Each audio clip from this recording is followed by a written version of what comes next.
They traveled aimlessly, happy to be young, crossing the long dark nights that melted away with the speed of the wheels and the tribal rhythms of the techno music, and in the eyes of those whose paths they crossed at traffic lights, there shone a mixture of veneration and terror, accentuated by the fact that at the wheel of that car, topped by a golden and shining cross like the Star of Judgment, were two such as Dixi and Richard.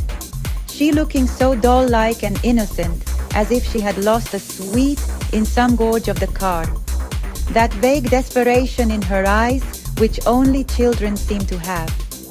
While he had the look of an adult forever young, his 26 years reflected in a perpetual seductive smile. Richard, who could have seduced anyone had he wanted to, entrancing the world with the candor of his teeth.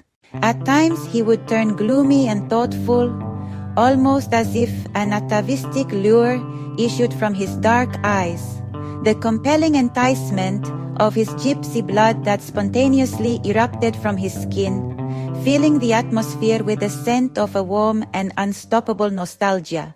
Dixi, with the face of an angel and her white sinuous body, would crouch beside him on the mornings when he woke up before she did, and seized by an indefinable regret and extreme gratitude for life, would pick up the guitar to play ancient melancholy songs that reminded her of Spanish chants and which instead belonged to a people who came from far away between India and ancient Persia. Richard's original homeland was in fact Iran.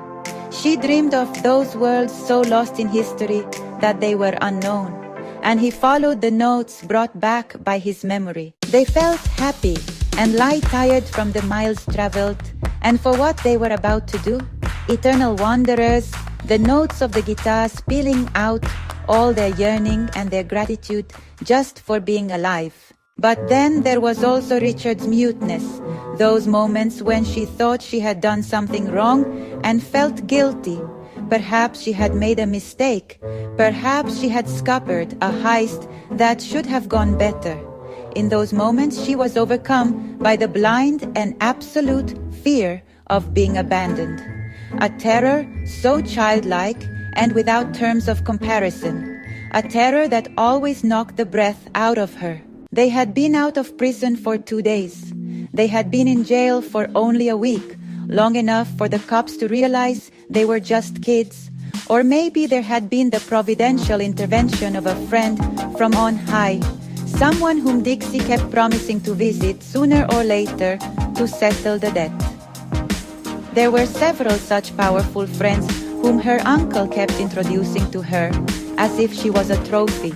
Men ready to move mountains whenever she needed, until Richard arrived and with his smile incinerated all these characters who suddenly seemed terribly lewd and devious, so far from the young man's brazen transparency. I don't ever slow up, no I don't take shit. I got no love for the fakeness. If you wanna play tough and wanna hate this, I'll always show up. I don't ever slow up, no I don't take shit. I got no love for the fakeness. If you wanna play tough and wanna hate this, I'll always show up and make a statement. I don't ever slow up, no I don't take shit. I got no love for the fakeness. If you wanna play tough and wanna hate this, I'll always show up and make a statement. Everything I do so instinctive. Were staying, and so between his guitar and her incense, they looked like two vampires thirsty for that life that could never wait for them.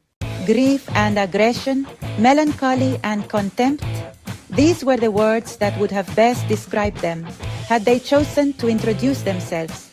So similar and so different, with that music pounding in their ears, giving them the courage never to be afraid in the daylight. The sunlight transformed them.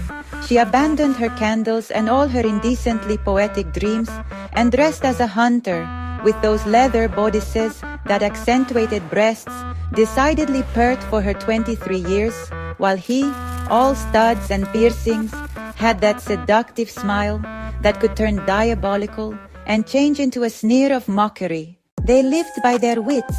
They stole, taking some of the loot to Richard's relatives spread around in long caravans camped in the town's outskirts. they stole with cunning little heists, jewelry especially, with that reckless shamelessness typical of those who, like Richard, move protected by the belief that they can do everything in life. She had learned how to hold a gun and shoot. With the weapon in her hand, she felt powerful. It was something that added to her tribal warrior look, to her black leather outfit. They would rob shops and then take refuge in graveyards, and Brian would help to keep the cops at bay. Brian, who, like her, came from the dust of rich living rooms.